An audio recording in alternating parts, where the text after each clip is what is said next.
ओम गम गणपतये नमः। ओम गम गणपतये नमः।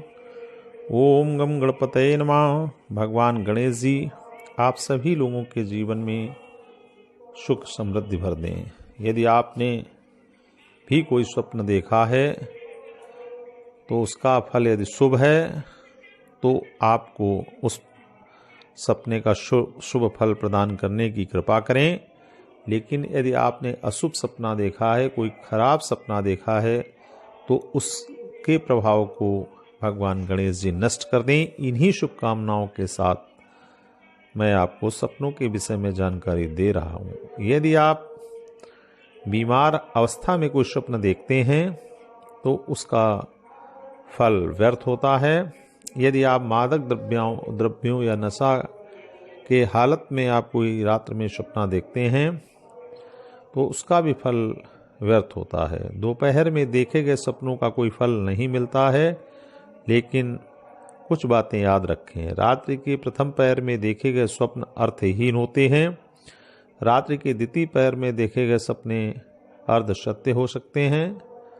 रात्रि के अंतिम पहर में देखे गए सपने अधिकतर सत्य होते हैं। लेकिन कुछ शास्त्र ऐसा कहते हैं कि मध्य रात्रि में देखे गए सपनों का फल 1 वर्ष में प्राप्त होता है और 12 बजे से लेकर 3 बजे तक देखे गए सपने का फल 1 महीने में प्राप्त होता है। 3 बजे से लेकर सुबह तक का सपना 1 वर्ष में अपना फल प्रदान करते हैं। स्वप्न हजारों प्रकार के होते हैं। जिन स्वप्नों को देखकर निद्रा तत्काल टूट जाए उनका कोई फल नहीं होता। आधे अधूरे स्वप्नों पर भी विचार करना, उनका फल देखना व्यर्थ है। प्रातःकाल निद्रा टूटने पर जो स्वप्न याद रहें उसका ही उचित फल मिलता है। स्वप्न में चौंक जाना, बड़बड़ाना भी स्वप्न भंग कर देते हैं। कोई पास बैठा व्यक्ति यह कहे कि वह रात में बड़बड़ा रहा था तो इस प्रकार का स्वप्न देखना निरर्थक होता है। सबसे बड़ी बात यह है कि देखे गए स्वप्न की चर्चा किसी से नहीं करनी चाहिए।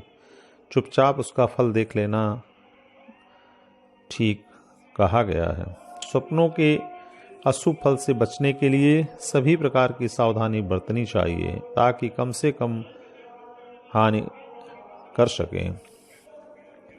आपने भी रात में कोई सपना देखा है और वह सपना है कि रात्र में कोई व्यक्ति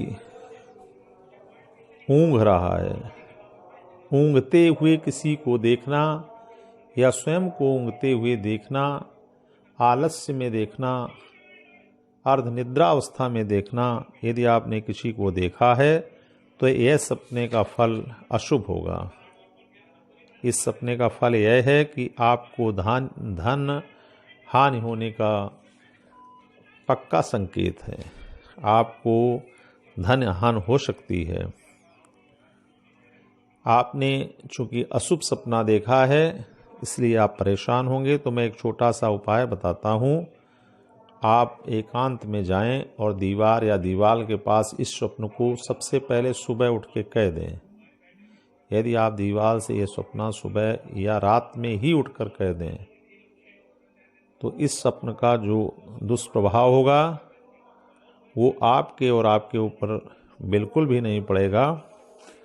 मेरी यदि यह जानकारी आपको पसंद आई हो तो मेरे वीडियो को लाइक करें, चैनल को सब्सक्राइब करें तथा घंटी वाले बटन को दबाएं, जिससे मेरे आने वाले अगले वीडियो की जानकारी आपको प्राप्त हो जाए। भगवान गणेश जी जिन लोगों ने भी ये सपना देखा है उन लोगों के जीवन में किसी भी प्रकार का दुष्प्रभाव न पड़े।